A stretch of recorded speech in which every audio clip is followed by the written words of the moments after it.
اليوم المفروض قبل 15 عاما كل شيء تغير. كان يوم ظهور البوابة الأولى. ظهر وحوش من بعد مختلف في عالمنا، بالإضافة إلى ذلك ظهرت أيضا أشياء داخل اللعبة مثل المهارات والمستويات. وأخيرا توصل بعض الأشخاص إلى القدرة على التعامل مع الوحوش القادمة من البوابة. لقد أصبحوا معروفين باسم الغضب السماوي، ويمكنهم اختيار فئة وأسلوب القتال الخاصة بهم. كان الأشخاص في فئة السحرة بطيئين، وكان من الصعب التحكم في السحر، إلى جانب ارتفاع معدل الوفيات، فقد أصبحوا بمثابة إعاقة للفريق إذا لم يتمكنوا من تطوير مهاراتهم. لذلك اختار بطلنا في أداة سلب السرعة، وهي فئة اللصوص. تراكم الخبرة من خلال القدرة على البقاء على قيد الحياة، هذا ما اعتقد أنه الشيء الأكثر أهمية للحصول على القوة. وكما اعتقد كان شخصا قادرا على تجميع الخبرة، وتسلق إلى مرتبة أقوى المغامرين. وبدأ بعض الأشخاص بمناداته بالسيف سيد السرعة. سنة بعد سنة كان حجم البوابة يتفاقم. لقد قمت بحماية البلد والعالم من خلال القتال على الخطوط الأمامية. وكان ينتمي إلى حزب اسمه سيوف المجد. وعلى حين غرة قال قائد الحزب: كيوما، أنا أخرجك من سيوف المجد. وسأله كيوما: لماذا يا ريوزاكي؟ وأجاب: لماذا تسأل؟ أنت تعرف لماذا، أليس كذلك؟ المستويات تزداد على مدار العام مع قوة الهجوم. أنت لا يمكنك حتى صنع خدش على مستوى على الوحوش حاليا، بالإضافة أنك لا تملك أي دعم أو مهارات شفاء. أنت فقط تعيق الفريق. قوة اللصوص فئة السرعة أصبح شيئا من الماضي الآن. إنه بالفعل خلاصة إلى أن مستواك منخفض من فئة بدون قدرة كبيرة على النمو. وقال أنه لا يمكنه حتى التعامل مع الضرر من وحوش لقبض الساحر الذي هو من أدنى المستويات. حتى الجماعة فكرت في إزالة ترتيبك من الفئة S كمغامر.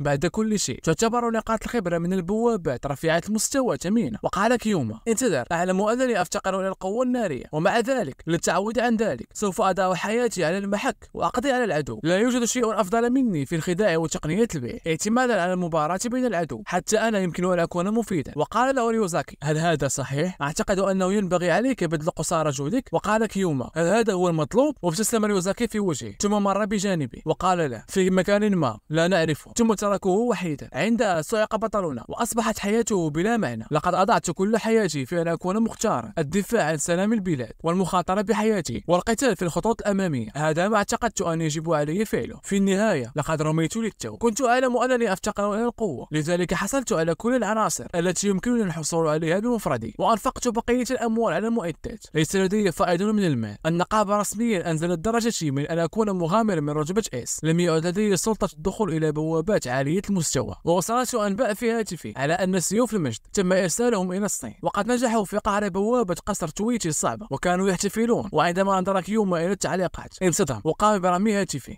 لقد اخترت الفريق. يمكنني أن أعيش بشكل جيد إذا قمت ببيع جميع أجهزتي، لكن لقد عشت للعمل من أجل ذلك الفريق. وبدأ يصرخ ويبكي، ثم انهار. ماذا يجب أن أفعل الآن؟ عندها وصل إشعار في هاتفي، وقد كانت هذه صفارة الإنذار. فقد ظهر تحذير طارئ من كارثة من رتبة S في طوكيو. في زمن يكون فيه سيوف المجد خارج المنطقة، لا يوجد مغامر في هذه المنطقة لديه القوة للتعامل مع هذه الأزمة. ليس هناك الكثير مما يمكنني فعله، ولكن حتى لو كان ذلك قليلا. ثم قرر الخروج والوقوف في وجه الوحش. أنا سعيد لأنني لم أبيع أجهزتي. كرونوس تنين الزمكان، يا له من اسم غريب، وكان على استعداد لمحاربتي. وقال أنه يوم مثالي لحفل تقاعدي. ثم انقض عليه الوحش. أنا مغامر أيضا، سوف أوفر الوقت للمواطن للإجلاء، ومن الأفضل أن يأتوا سريعا. وقد كان يعاني في تجنب هجمات الوحش، فقد كان أسرع مما اعتقد. وتمكن الوحش من كسر سلاحه من الخطر جدا للاقتراب، ثم هجم عليه مستخدما السم هيدرا المزدوج. سيكون أمرا رائعا حتى لو دخل القليل من السم، لكني لا أعتقد أنه سيفعل. الفارق في مستوياتنا ضخم جدا. كان من الممكن أن يكون الأمر أسوأ لو لم أكن لص. أي طريق هناك، لا يوجد مشهد لا نهاية له، كل شيء أو لا شيء. ثم حاول استخدام مهارة مخرب اللص والهجوم على الوحش، والنتيجة هي سرقة عنصر عدوي. إذا نجحت ضد وحش بهذه القوة فسيظهر عنصر غير مكتمل، وإذا صارت الأمور على ما يرام يمكن أن تكون بداية هجوم مضاد. وقد كانت المفاجأة، كان الوحش من إصابتي وسقط كيوم أرضا. تبا، هل هذه هي النهاية؟ رؤيتي تصبح ضبابية. لطالما حاولت أن ألعب دور البطل، لكنني على وشك الخروج بعد شراء بضع دقائق فقط. أنا ضعيف جدا. إذا كان بإمكاني القيام بذلك مرة أخرى سأفعل ذلك بشكل أفضل بكثير. عندها وجد شيئا في يدي، وكان يتساءل عن ما هذا، ويبدو أن مهارة مخرب اللص قد نجحت. وكانت هذه الأداة هي الساعة المكسورة لسيد الوقت، الدرجة الأسطورية، ويمكنه إرجاع الوقت حتى 10 سنوات. إذا تم استخدام هذا العنصر فسيختفي من جميع المخططات الزمنية. قد كان متفاجئا. الصنف الأسطوري، عنصر يمكن إرجاعه بالزمن إلى الوراء. إنها المرة الأولى التي أسمع فيها عن صنف أسطوري. وبدأ وعي كايو يصبح ضبابي وكان يتساءل إن كان قد مات. عندها كان الوحش يستعد لتسديد الضربة القاضية. لا، هل يمكن لهذا الشيء فعل ذلك؟ ليس لدي وقت، من فضلك أعد عقارب الساعة إلى الوراء. ولحسن حظي قال هذا قبل أن يخترقه هجوم الوحش. ليفتح عينيه وهو في غرفته وعلى سريره وفي يده هاتف، وكان يتساءل إن كان هذا حلم. ثم نظر من النافذة، إنه تاريخ منذ 10 سنوات. هذا صحيح الحالة. ونظر إلى الصنف وكان هناك لا شيء. أصبحت صفحة بيضاء. لقد عدت حقا بالزمن. عندها ابتسم. جيد، سأفعل ذلك. هذه المرة سأفعل. سأصبح أقوى مغامر. وبعدها كانوا يشاهدون الأخبار. عدد الضحايا أخذ في الازدياد. الناس العاديين لا ينبغي أن يدخلوا البوابات. يتزايد مستوى قوة الوحوش كل عام. سيكون الخطر أكبر ما لم نفصل بين الناس والبوابات. بينما يقول كيوما لقد سافرت بالفعل 10 سنوات في الماضي. لن يكون هناك مثل هذه المناقشات البسيطة في المستقبل. كان من المنطقي أن الشعب يريد قوة دفاع قوية، ومع ذلك فإن معرفة الأشياء في وقت مبكر يعد ميزة كبيرة. طرق كسب نقاط الخبرة والأشياء الثمينة. هذه المعلومات ستكون سلاحا قويا بالنسبة لي. على أي حال أحتاج إلى الحصول على صنف الأول، ولكن قبل التمكن من الحصول على صنف يحتاج المرء إلى الوصول إلى المستوى العاشر ثم ذهاب للتقدم. وبإمكانه الدخول إلى البوابات التي يمكن للأشخاص الذين لا طبقة لهم الدخول إليها بسهولة. يتم حراستهم من قبل النقابات دون التدخل في قتالاتهم. وكان كيوما في مواجهة عفريت. حسنا، سأكون في المستوى السادس بعد هذا الرجل. عندما تدخل أحدهم وقام بالقضاء على العفريت بسيفه وقال له كان هذا قريبا، لم تتعدى أليس كذلك يا مبتدئ؟ وكان كيوما يقول في نفسه ما خطب هذا الرجل العجوز؟ ثم قال العجوز الذهاب بمفردك خطر، هل تعلم؟ العفاريت ضعيفة لكنهم قد يحيطونك. وقال كيوما وأنت؟ وقال له اسمي هو أوهارا كينجي، أنا في المستوى السادس عشر، مستخدم سيف طويل. أنا هنا لحماية المبتدئين الذين يأتون إلى هذه الزنزانة. يطلقون عليه البرنامج التعليمي المتأنق.